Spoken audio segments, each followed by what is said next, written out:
우리는 코로나19로 인하여서 경험해보지 못한 너무나도 어려운 환경 속에 놓여 있죠. 그런데 역사적으로 이 코로나19와 비교되어지는 것이 있습니다. 약 100년 전에 유행했었던 스페인 독감입니다.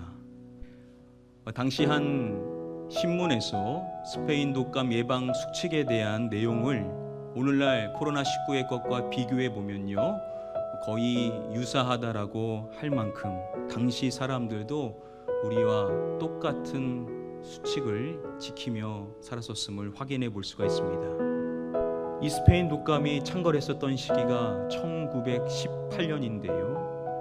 스페인 독감과 제1차 세계대전으로 인하여서 너무나도 두렵고 어려운 그러한 상황 속에 놓여 있었던 것입니다. 그러한 같은 시기인 1918년도에 에릭 앤스트롬이라는 사람이 보베이 도시 작은 탄광총에서 사진사로 일을 했었습니다.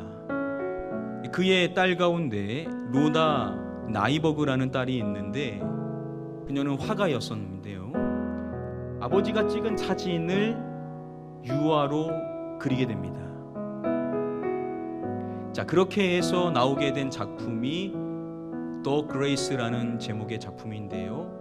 당시 그는 이 작품으로 인하여서 기대하는 바가 무엇인지를 이렇게 밝혔습니다. 너무나 어려운 시기 속에 있지만 그럼에도 여전히 우리에게는 감사할 것이 많이 남아 있다는 것을 보여주고 싶었다라고 이야기를 합니다.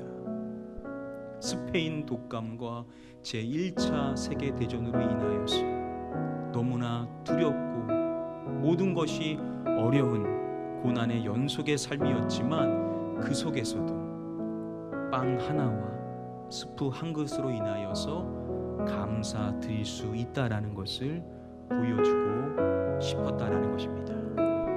그런데 오늘 말씀을 보시면은 모든 육체라고 이야기를 하는 것을 주목해야 됩니다.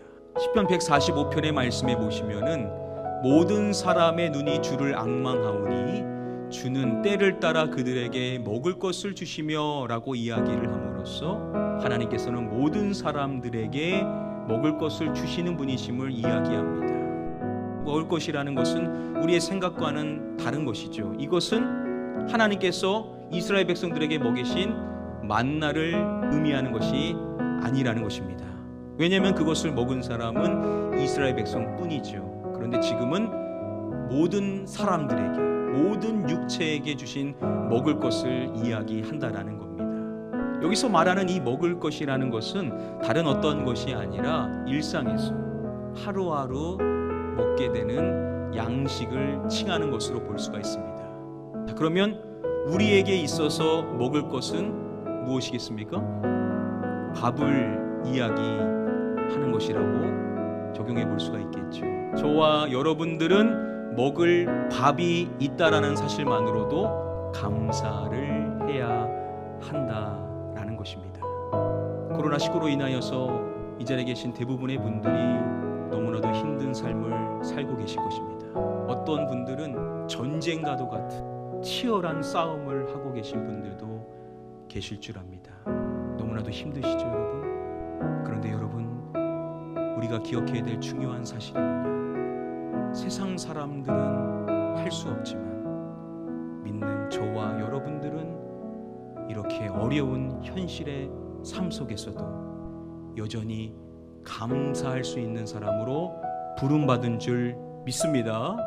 우리가 하루하루 먹을 양식이 있다라는 거, 먹을 밥이 있다라는 거, 그 하나만으로도 우리는 우리에게 먹을 양식을 주신 하나님께 진정한 감사를 드릴 수 있는 줄 믿습니다. 이 자리에 계신 우리 모든 성도님들 모두가 비록 너무나도 힘든 현실의 삶이지만 그 속에서도 감사의 조건들을 찾으셔서 우리 아버지 하나님께 풍성한 감사를 올려드릴 수 있는 복된 성도님들이 다 되게 되시기를 주님의 이름으로 간절히 축복하며 축원드립니다.